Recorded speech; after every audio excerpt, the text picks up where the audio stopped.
Springfield. I mean, it feels silly to say that, but it is simply the truth.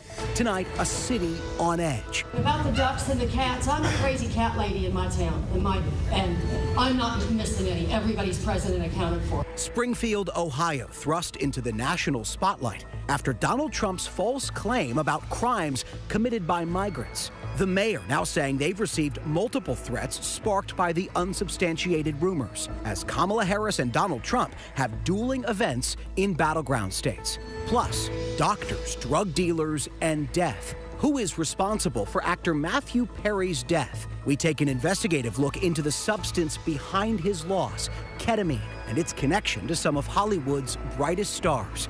And in your 7 decades here on Earth, where do you put AI? Rebecca, we are in for the ride of our lives. Could artificial intelligence be one of Oprah's favorite things this year? The icon sits down with some of the biggest names in tech, Sam Altman, Bill Gates, and more, as she tackles the controversial issue of AI head on and has 2 words for us: buckle up. Good evening, everyone. I'm Jay O'Brien in for Linsey Davis. Thanks so much for streaming with us, for following those stories and much more tonight, including the new trouble for Boeing after a massive strike by 33,000 workers went into effect. Union members rejecting a wage increase, what they're demanding instead. Plus, Justin Timberlake pleading guilty to DWI in the Hamptons, the singer stepping in front of cameras, and the message he's now sending. And if it feels like holiday shopping is getting earlier and earlier, that's because it is. We take a look by the numbers at holiday shopping being pushed into September. But we do begin with the firestorm surrounding the city of Springfield, Ohio, a city thrust into the national spotlight after baseless rumors and false allegations spread online about Haitian immigrants abducting and eating pets in that city. The unproven accusations now being amplified by Donald Trump and his running mate J.D. Vance in the race for the White House. The former president doubling down on those false claims during a news conference today. Meantime, the Springfield mayor saying, quote, "We need help, not hate," after he linked these allegations to 2 days of threats against that city, including a bomb scare that forced 2 elementary schools to evacuate. The mayor and the Republican governor of Ohio both refuting those claims about Haitian migrants tonight. Here's ABC's senior national correspondent Terry Moran leading us off. In Springfield, Ohio today, school children were evacuated from their classrooms again. The FBI and local law enforcement investigating bomb threats against elementary schools, the town hall, and even city officials who say enough is enough. But former President Donald Trump, campaigning on the West Coast, doubled down today, claiming again that Haitian immigrants have ruined the small Midwestern city. And he said that if he's reelected, he'll start his mass deportation plan there. They've destroyed the place. And people don't like to talk about it, because even the town doesn't like to talk about it because it sounds so bad for the town. Trump thrust Springfield into the national spotlight at Tuesday's debate, making this false claim that Haitian immigrants are eating pets. In Springfield, they're eating the dogs, the people that came in. They're eating the cats. They're eating the pets of the people that live there. The mayor of Springfield, Ohio, the police chief, the Republican governor of Ohio have all debunked this story about people eating pets. And now there are bomb threats at schools and kids being evacuated. Why do you still spread this false story? The real threat is what's happening at our border. The mayor acknowledges that this city of 58,000 is under strain. More than 10,000 Haitian immigrants have arrived in the past 3 years. They're here legally under a Biden administration humanitarian policy. The mayor says his city needs help, not hate. Anybody on the national stage that takes a microphone needs to understand what they could do to communities like Springfield with their words. President Biden condemned Trump, saying Haitian immigrants are, quote, under attack in our country right now. Simply wrong. There's no place in America.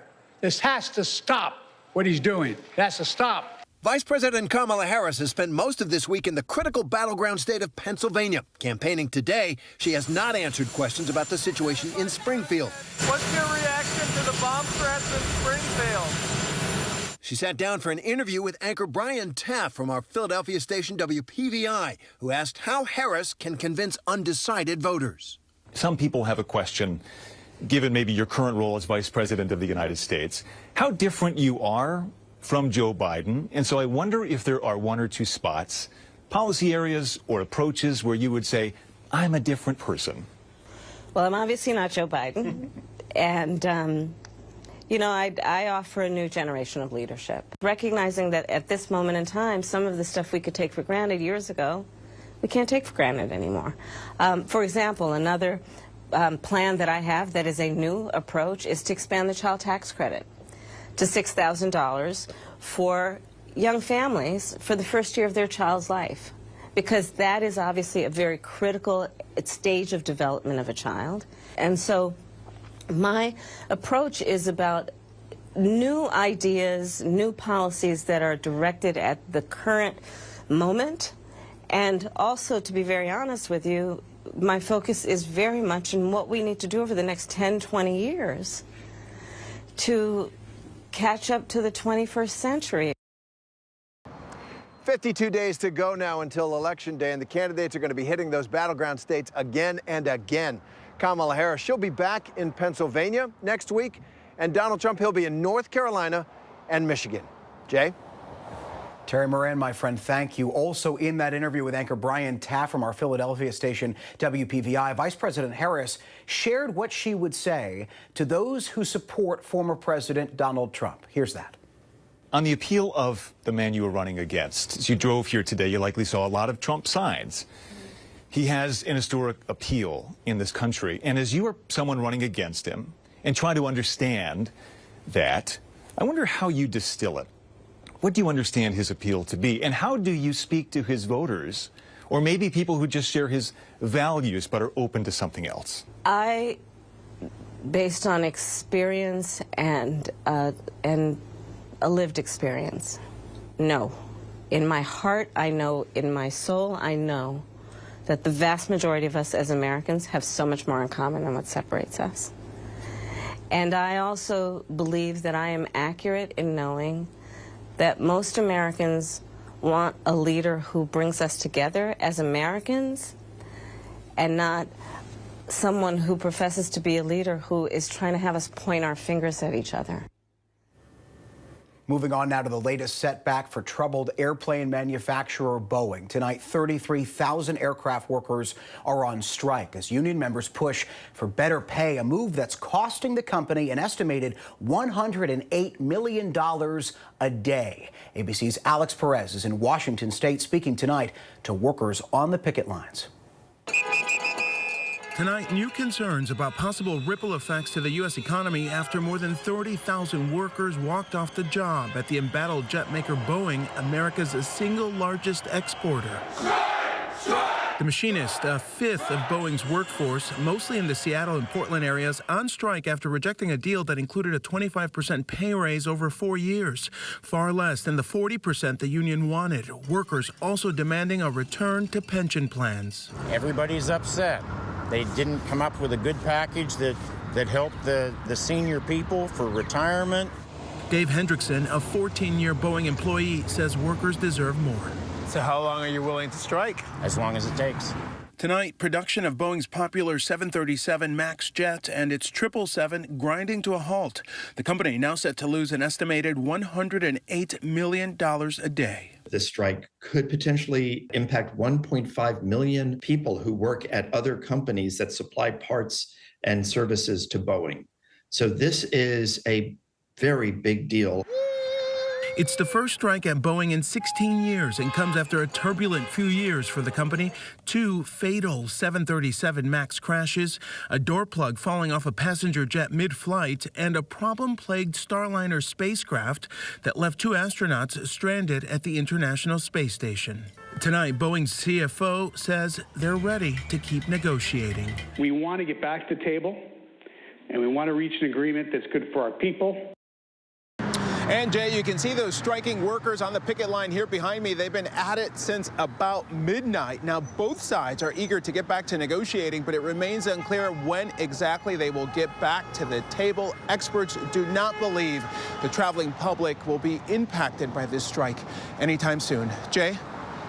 Alex Perez on that picket line tonight. Alex, thank you. Now to the dangerous flooding across several states from the remnants of Hurricane Francine. Flood threats from Florida to Tennessee through tomorrow. Let's get right to meteorologist Lee Goldberg from our partner station in New York, WABC. Lee, time all this out for us. Jay, soggy across the southeast for sure. We're watching Francine's remnants, and you can actually pick out the actual low that was once a Cat 2 hurricane. It's drifting over Arkansas. It meanders across the south all weekend and activates a stalled front, meaning waves of heavy rain. Rainfall rates could be 2 to 3 inches an hour, especially from central into northern Alabama into Saturday morning. But that's not all. We could have flooding all the way from Tennessee down to southern Georgia. We could pick up to a half foot of rain.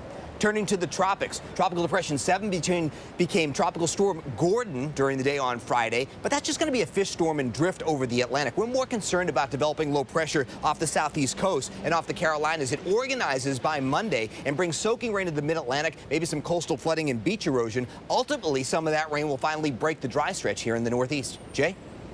Lee Goldberg. Lee, thank you as always. Next tonight, the wildfire emergency in California. 3 major fires burning at this hour near Los Angeles. Authorities accusing a suspect of using an incendiary device to deliberately ignite the line fire in San Bernardino County last week. That fire now growing to more than 37,000 acres. And that suspect, Justin Halstenberg, arraigned today.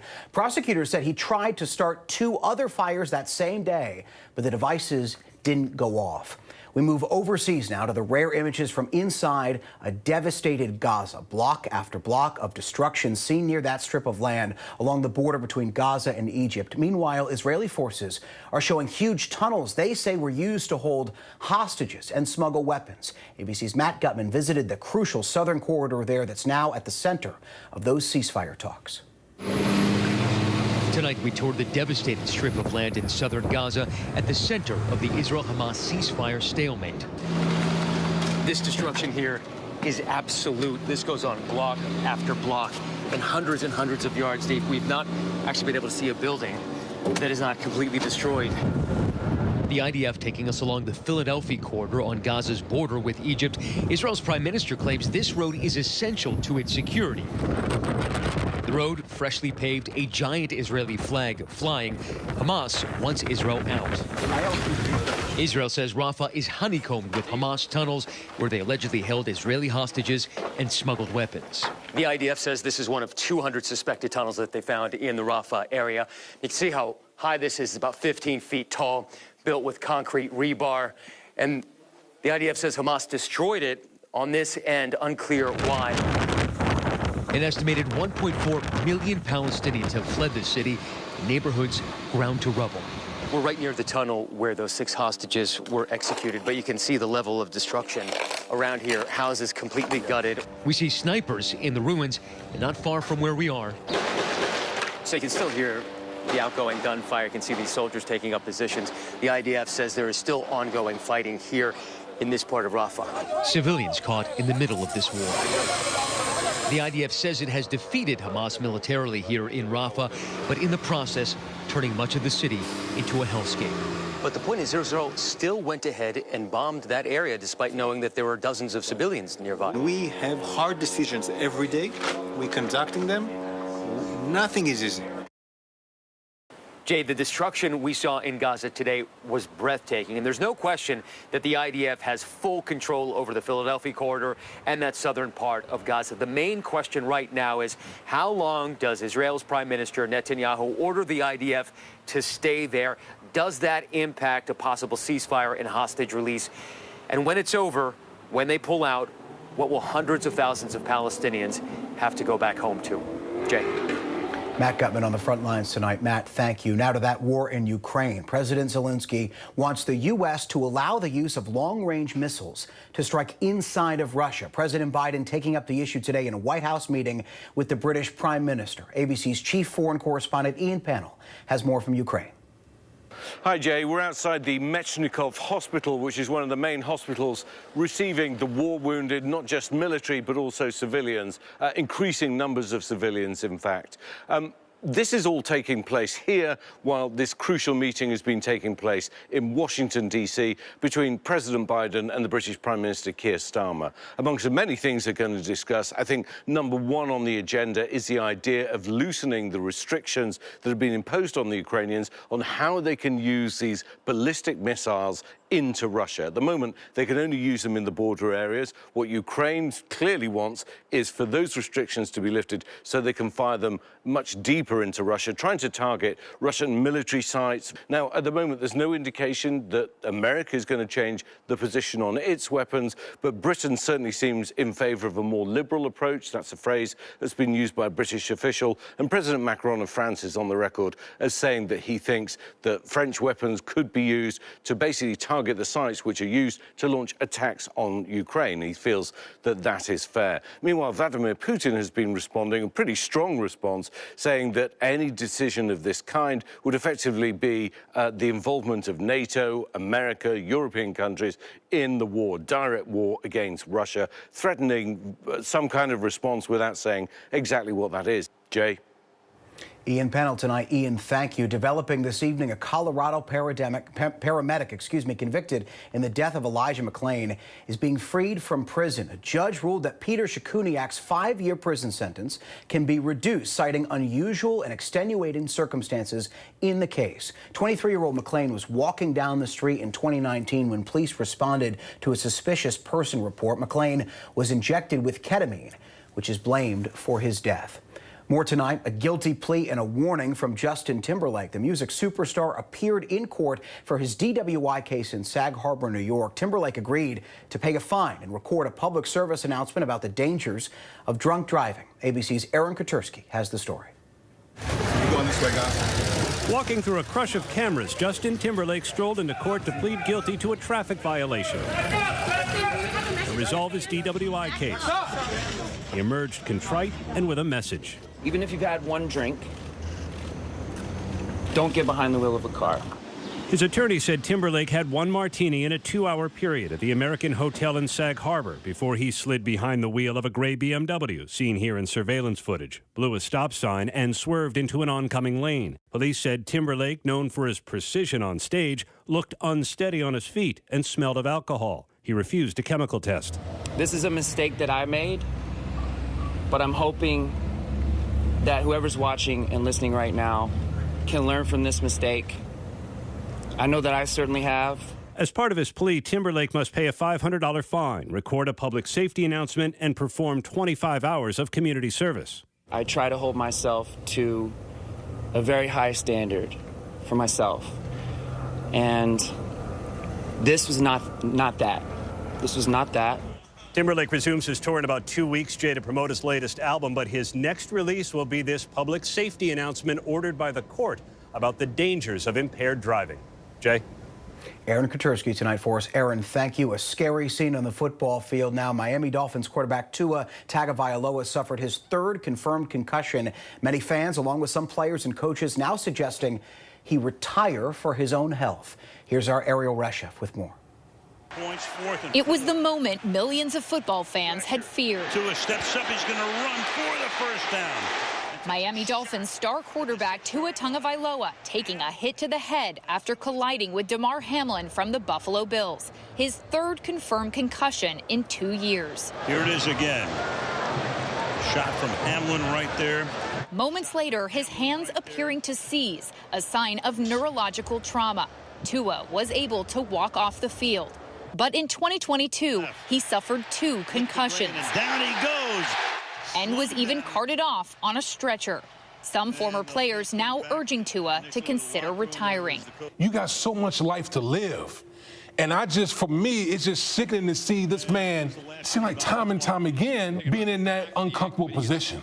But today, the Dolphins coach saying now is not the time for Tua to make decisions about his career. Bringing up his future is not in the best interest of him. Last year, the young father of 2 said it would be hard to walk away from the game. It's my health, it's my body, and I feel like this is what's best for me and my family. So, I love the game of football. There's no magic number of concussions or traumatic brain injuries that necessitate that someone needs to quit their sport. It's really more of an individualized and nuanced discussion between a player, their family, and their medical team. Ariel Reshef reporting tonight. Ariel, thank you. Still a lot more to get to right here on Prime. Matthew Perry's death shook Hollywood. Its aftermath shifting public perception of overdoses and exposing what police call a dark drug ring of doctors and dealers in L.A. Tonight, what investigators have uncovered and that fight for justice and accountability, not just for Perry, but other victims too. That is next. We charged 5 defendants in this matter. These defendants took advantage of Mr. Perry's addiction issues to enrich themselves. Did you kill Mary Yoder?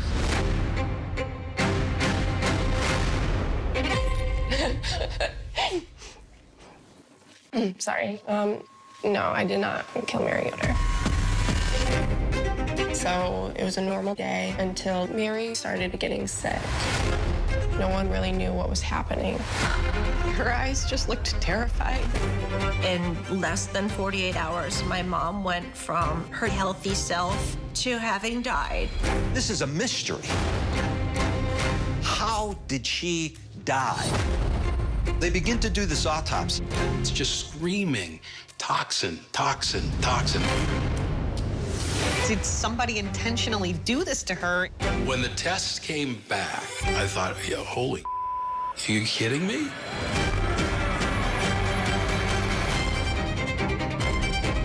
I had dated Adam. I was scared of him. It changed the way I see the world. She was really afraid for her life. I do think Bill could have killed Mary. His wife died in July, and in November, he was dating his sister-in-law. There was nothing in the world that was making sense at that point. Caitlin Conley was guilty as sin. Are you okay? I'm scared. This girl thought she was smarter than everybody else. But there's another side to Caitlin Conley. Well, I'm not buying this little Miss Innocent game. Sequoia's a very small town. Everybody knows everybody. My garden club is very divided. People think she's innocent. I think she's guilty. Never heard of a case like this. Maybe a thriller. It was pure evil. We weren't quite sure what was coming next. I know it wasn't me. Sorry.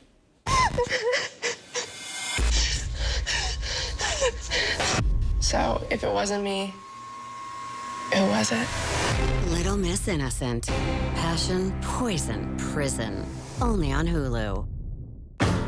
You're watching America's #1 streaming news, ABC News Live. Breaking news, exclusives, live reporting across the globe. Keep streaming with ABC News Live. You're 24. He's 54. Yeah. It just seemed like I had met my soulmate. You fired 4 times. Tonight, 2020 is all new. The 32-year-old former ballerina. The center of the so-called Black Swan trial. Here we go. You haven't spoken out before. Why did you decide to talk now? The stunning all-new 2020 premieres tonight at 9/8 Central on ABC. Welcome back. What happened to Matthew Perry? It's a question that's plagued investigators in California, spurring a nearly 10-month probe, leading police into a dark Hollywood underground. They say doctors and dealers worked hand in hand to exploit the actor's decades-long battle with substance abuse. ABC's Matt Gutman reporting again tonight for us, taking us inside that investigation. It is very odd to live in a world where if you died, it would shock people, but surprise no one. Requesting 2 additional units and a supervisor respond to Bluesdale Drive. A mystery unravels after a beloved actor, Matthew Perry, found dead. We're learning more about Perry's final hours. Known around the world as Chandler Bing on Friends. I'm Chandler. I make jokes when I'm uncomfortable.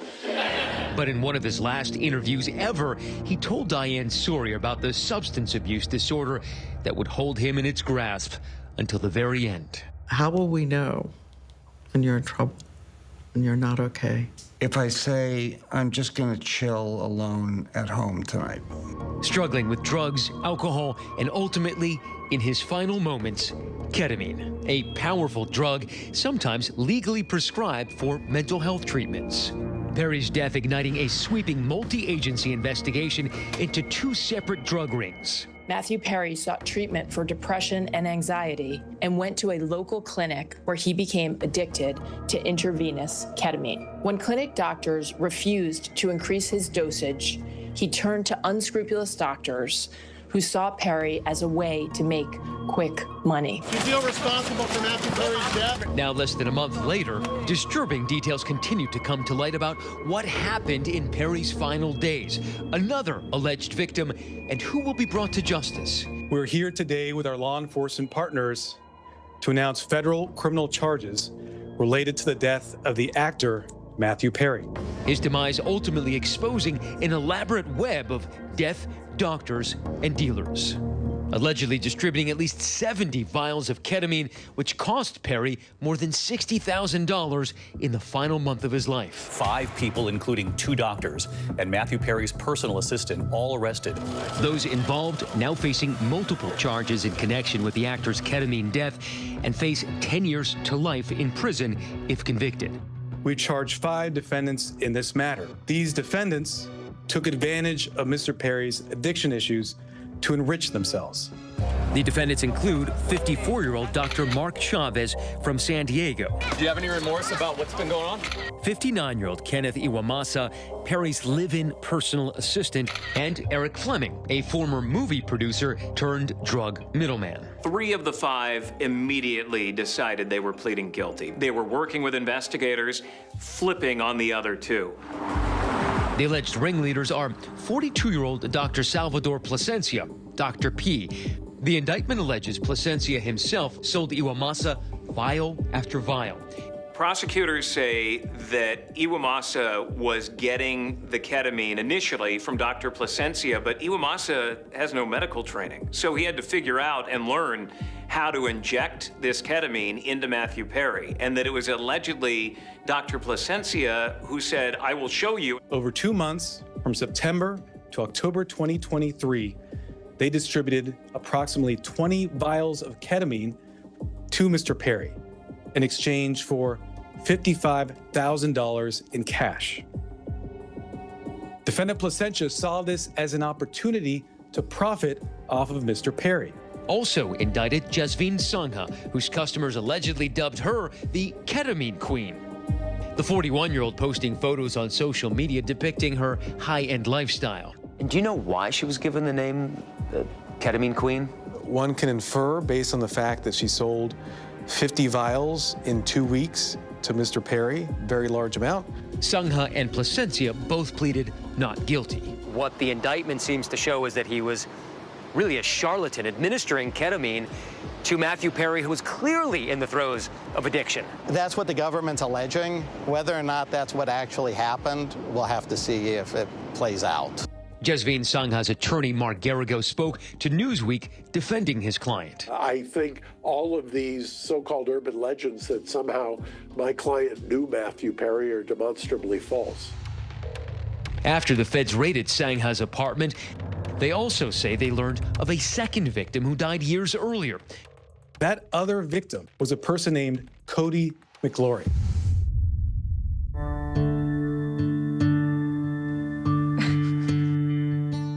How would you describe your brother? You know, growing up, he was very sweet. He had lots of close friendships, and, you know, he also liked to have a good time. The autopsy report listed his cause of death as acute ketamine, along with heroin, methamphetamine, and cocaine toxicity. When you heard that ketamine was one of the causes of death from the autopsy, were you surprised? Well, yes, because, you know, it's tough to think that something that you've never heard really being a cause of death or just not common was a factor for him. Addiction was not something that was a part of Cody's life. Months after he died, the police mailed Kimberly her brother's belongings, including his cell phone, which Kimberly says revealed a disturbing discovery: Cody's text messages with Sangha. You do find something that is very, very suspicious. What do you see? Yeah, so I see messages back and forth between the two of them talking about ketamine and how much she has available, how much it costs. Kimberly decided to text Sangha herself, stating, "The ketamine you sold my brother killed him. It's listed as the cause of death." Is it possible that Cody McClory's death would never have been investigated had it not been for Matthew Perry's death? It's certainly possible, but I will say that we investigate the deaths of many people who are not celebrities. I think there's a shift in terms of how we look at these deaths. We don't blame the victim. We want to vindicate the victim. We want to hold drug dealers accountable for the deaths they cause. When prescribed and administered legally, many doctors and their patients say the results can be groundbreaking. The research is favorable when you're looking at ketamine as a treatment for depression, particularly individuals with resistant depression who don't respond to traditional therapies. Doctors recommend that ketamine and traditional psychotherapy be done in tandem, and patients should be under medical supervision. Would you prescribe ketamine to someone who has known addiction issues? What we do know is that there is a body of evidence suggesting that ketamine treatment, if done properly, can be helpful for folks with substance abuse disorder. It is very dangerous to use ketamine in someone who's actively using substances. It can become a drug of abuse psychologically. Strap in. Ready to rock and roll? Sebastian is one of the many believers in ketamine therapy. He's come to Bespoke Treatment, run by Dr. Nima Fahimian. Today, he's getting help with his treatment-resistant depression. Take a deep breath. I've been using the same antidepressant for 12 years and it kind of stopped working at some point. It was really hard to do anything. I would say my depression symptoms have probably reduced by 50% by now, which is good. Our thanks to Matt Gutman for that report tonight. If you or someone you care about is struggling with thoughts of suicide or substance use or mental health, text or call the 24/7 Crisis Lifeline at 988. You can watch a lot more of Matt Gutman's report on this latest episode of Impact by Nightline, now streaming on Hulu.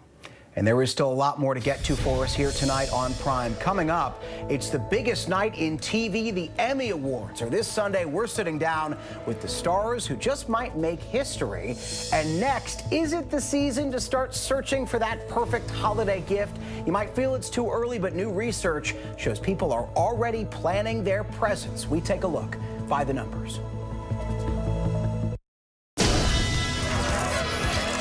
If you were coming of age in the 1980s, the Brat Pack was near the center of your cultural awareness. But for those of us experiencing it from the inside, the Brat Pack was something very different. On June 10th, 1985, New York Magazine published Hollywood's Brat Pack. I just remember seeing that cover and thinking, oh.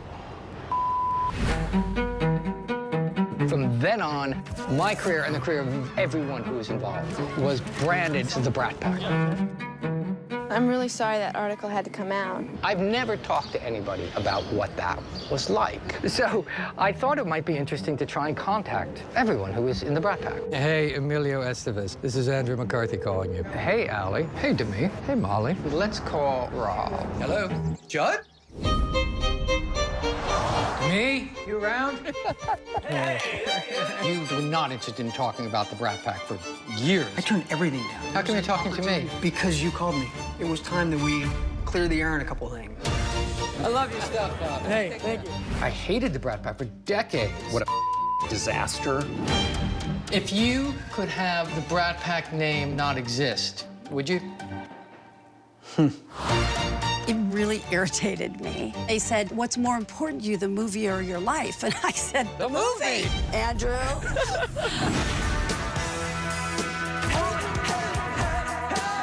Have Have you talked to the others? The others, like, again, it feels like a cult or something. Yeah. Why did we take it as an offense? As opposed to like a brat. Because we were young. We were afraid we were brats, you know? Are you in the Brat Pack? I'm Brat Pack adjacent. That's what I was saying. I am not in the Brat Pack. Crush on you back in the day? You did not, Andrew. No, you did not. Being in the Brat Pack not only changed all of our lives, it changed what entertainment is. I mean, I'm not going to say we were the Beatles or anything. Well, we didn't fill Shea Stadium. There were moments. We could have. 1985, I think we could have.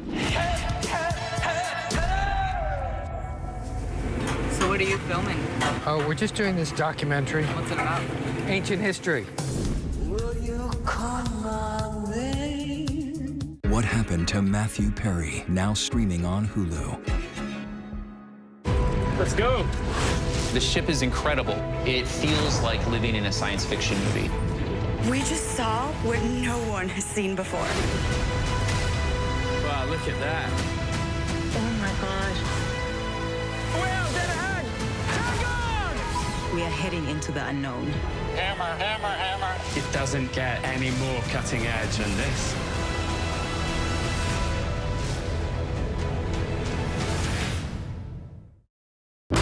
It's lunchtime in America, so what are we serving up? Well, how about everything you need to know? Your health, your money, breaking news, pop culture, with the biggest stars, music, trends, and of course, good food. It's all coming up on GMA3. You're going to love it. We'll see you then. GMA 3, what you need to know. A third hour of GMA in the afternoon. So join us afternoons. For everything you need to know. I love that. Me too. Reporting from the protests at Columbia University, I'm Stephanie Ramos. Wherever the story is, we'll take you there. You're streaming ABC News Live.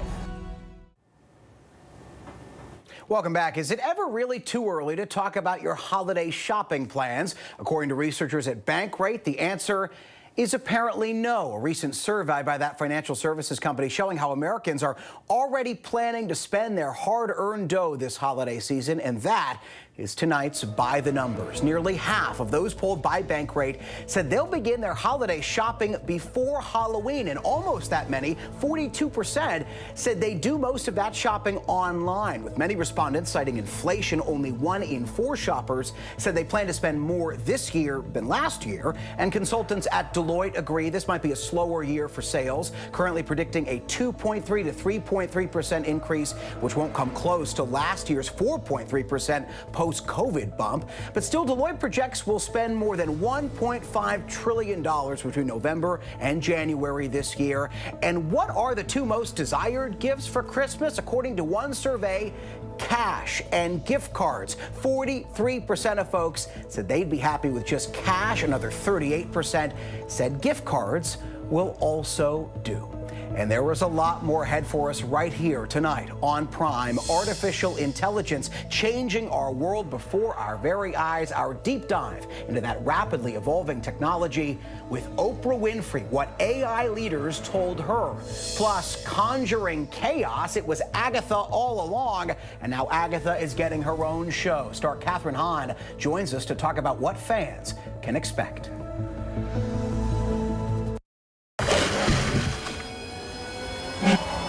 How many elephants have you killed? True natural beauty, one of the last of its kind. But this comes at a cost. 5 countries, 5 incredible real stories of adventure, danger, We have to go. and deceit.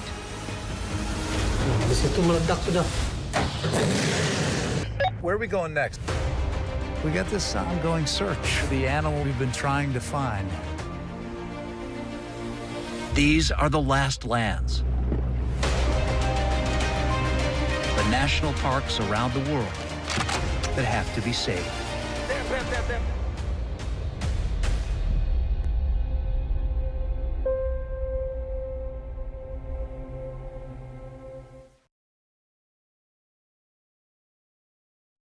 first thing in the morning. There's a lot going on. We're still in a flash flood warning. To catch you up with what happened overnight, clashing over national security, What's happening today, tensions in the Middle East. what people are talking about, the worries on Wall Street, Fast, straightforward. with some fun in between. Catching up on sleep during the weekend could be good for your heart. Non-alcoholic bars are popping up in a growing number of cities. That's the spirit.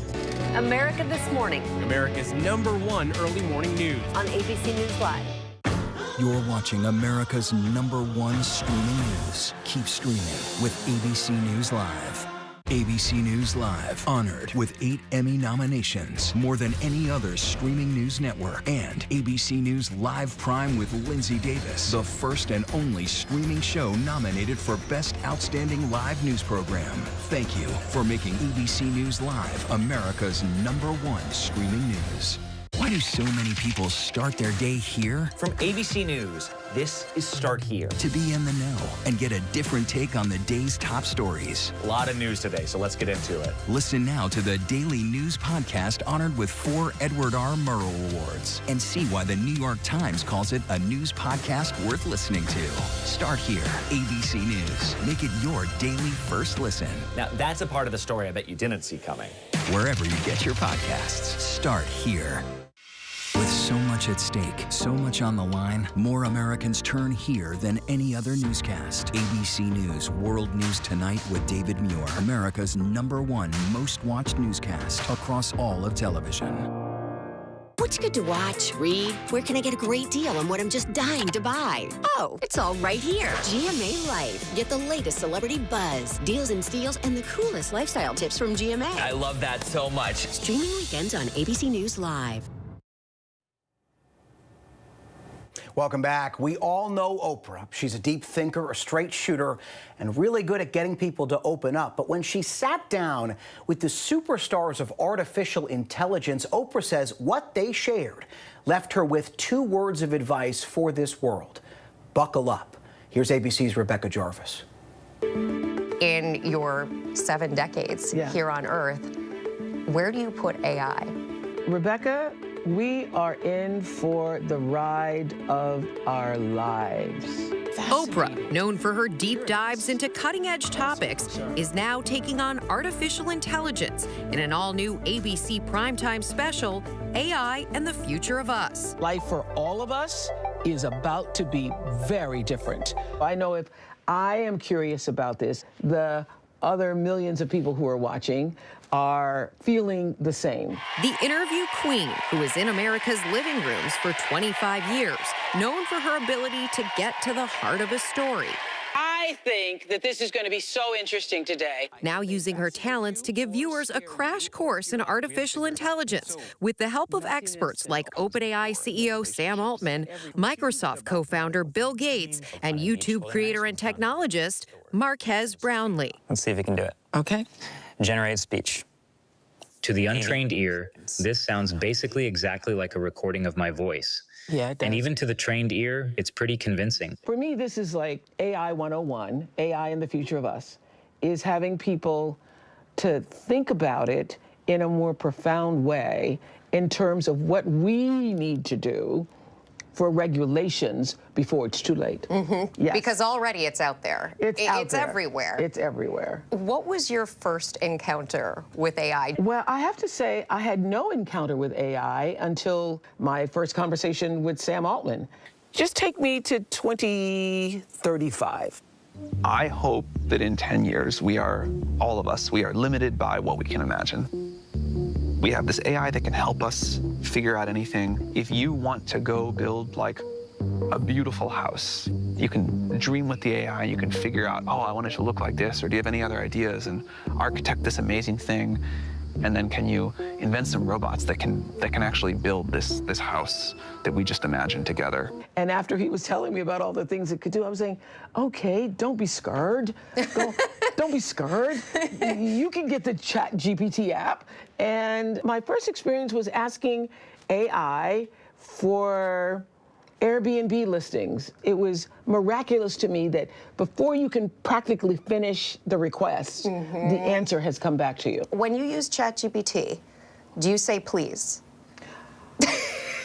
Yesterday, I was asking a question and I said, could you please, and I realized you don't have to say please to AI, but I said, could you please, and then would you mind finding, I mean, I've already started that, yeah. Well, the good news is when the robots take over, they will remember you were very gracious. No, this is the thing. I said this to Bill Gates. People are going to end up falling in love with and wanting to marry their AI robots or And how do we feel about that, Oprah?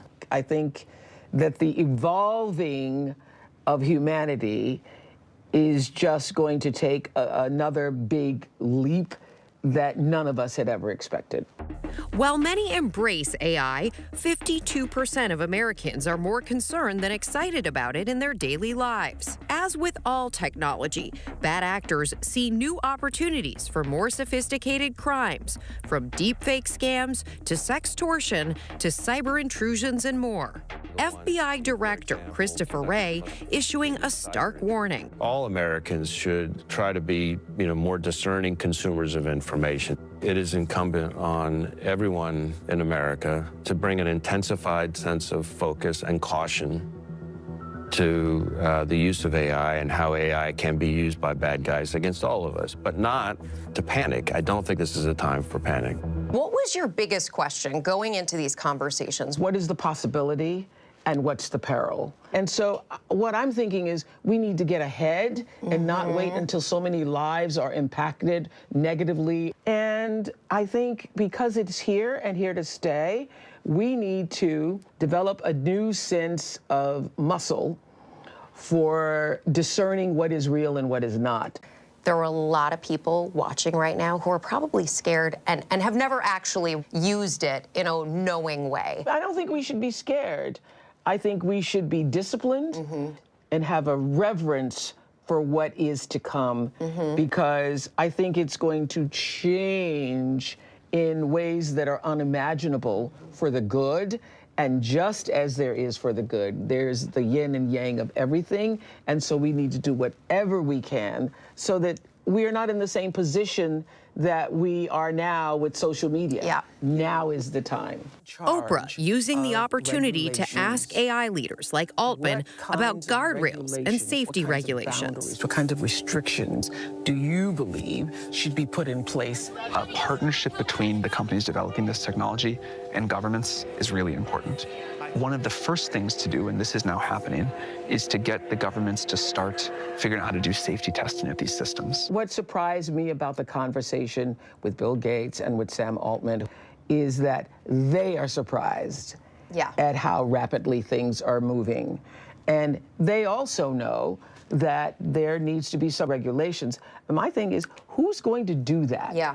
You're expecting the guys in Congress, those guys who have trouble figuring out how to use their phones? So I think that one of the reasons for doing this special is to create a sense of awareness and alerting people to what is to come so that we all can start thinking about what we want in terms of controls for AI. We're here in the U.S. and developing this. People all over the world are working to develop AI, and some of those people are not really our friends. Well, yes, and I think that the race to be first and the race to stay ahead, as we are right now, is also fueling the speed at which things are happening.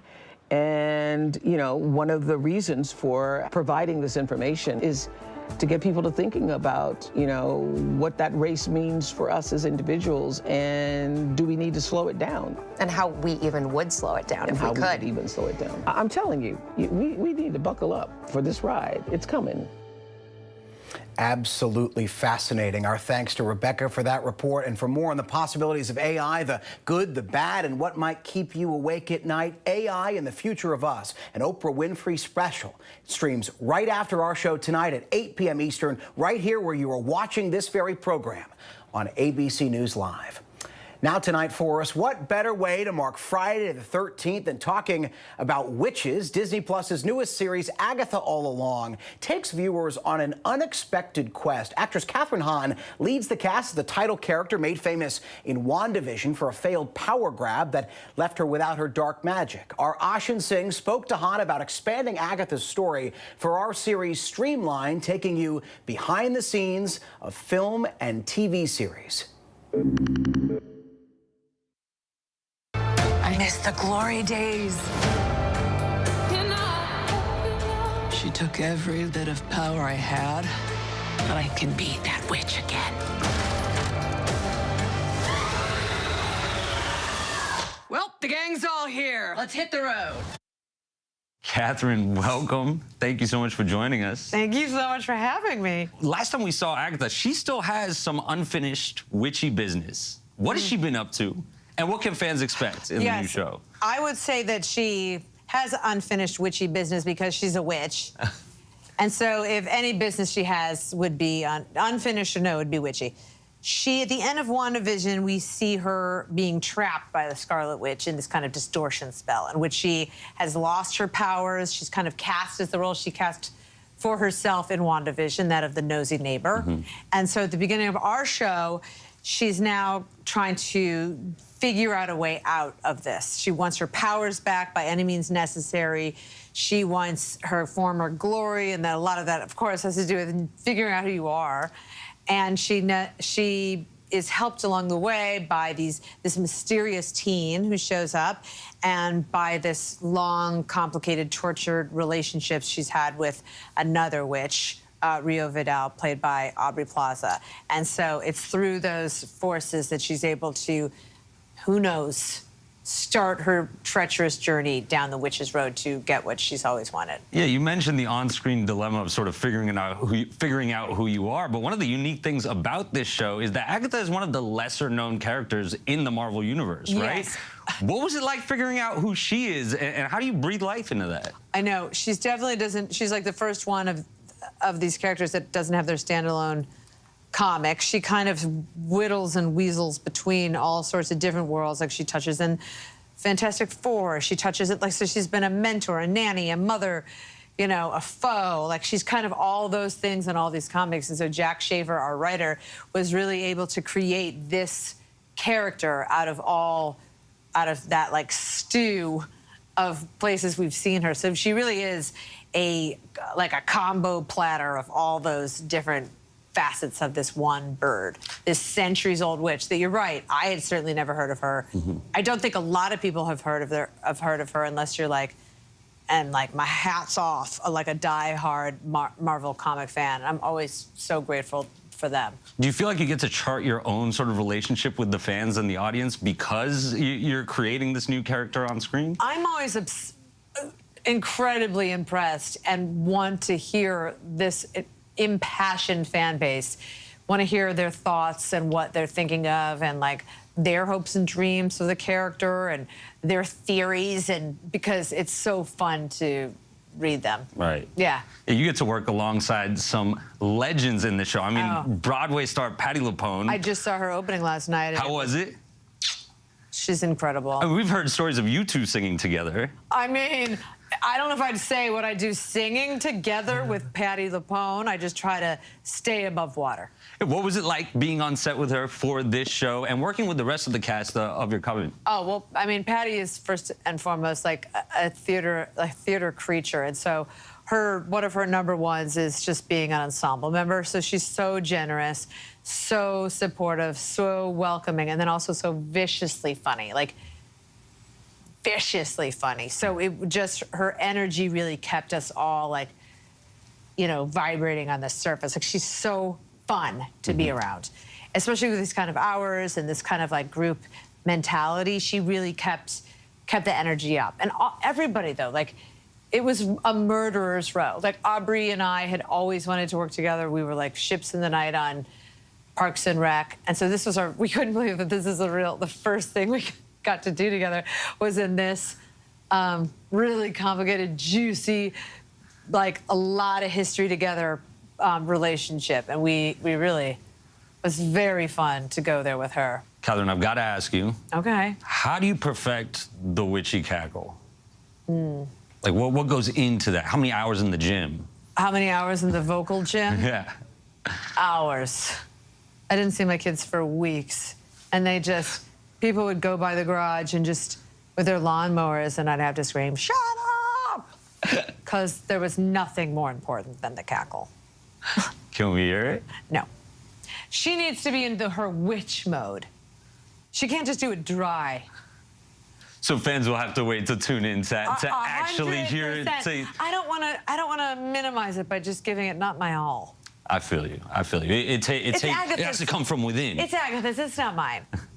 Catherine Hahn, thank you so much for joining us. Thank you Really so appreciate much. your time. This was awesome.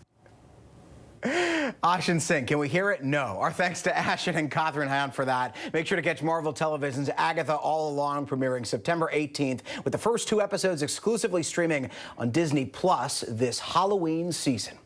And finally tonight for us, the Emmys air Sunday right on ABC. Our Robin Roberts and Chris Connolly caught up with some of the biggest stars and have a sneak peek of what's to come.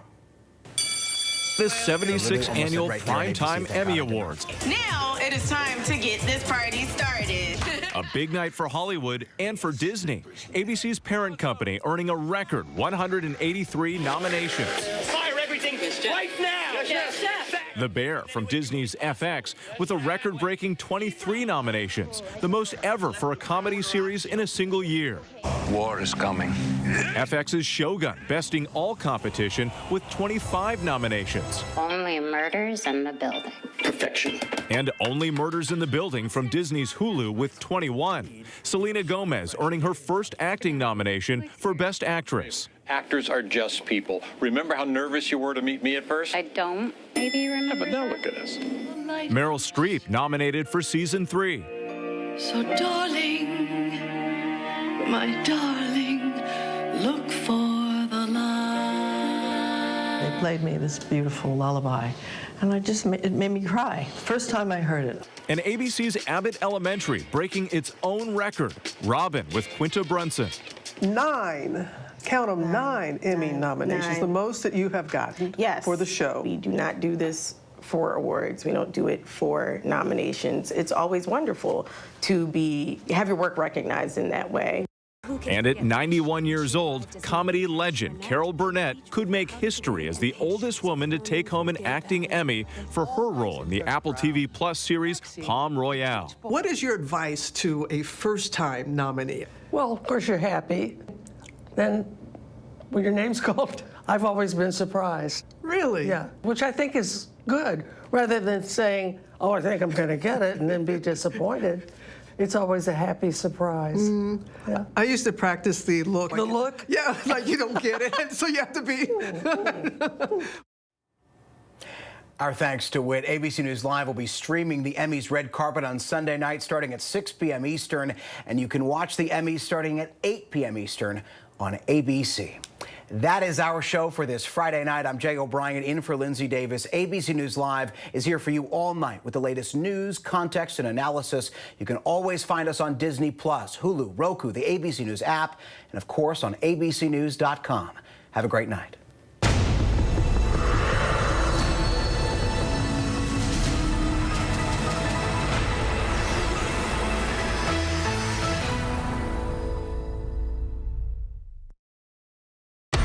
Baywatch is a fantasy. Baywatch was sexy. Baywatch was the #1 show in the world. It was hot.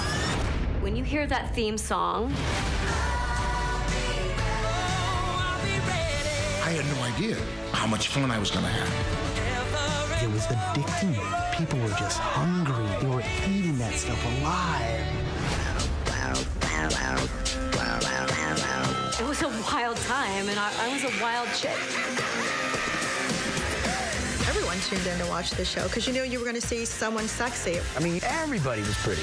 Not just white women can look hot and sexy. Anyone can do it. Jason Momoa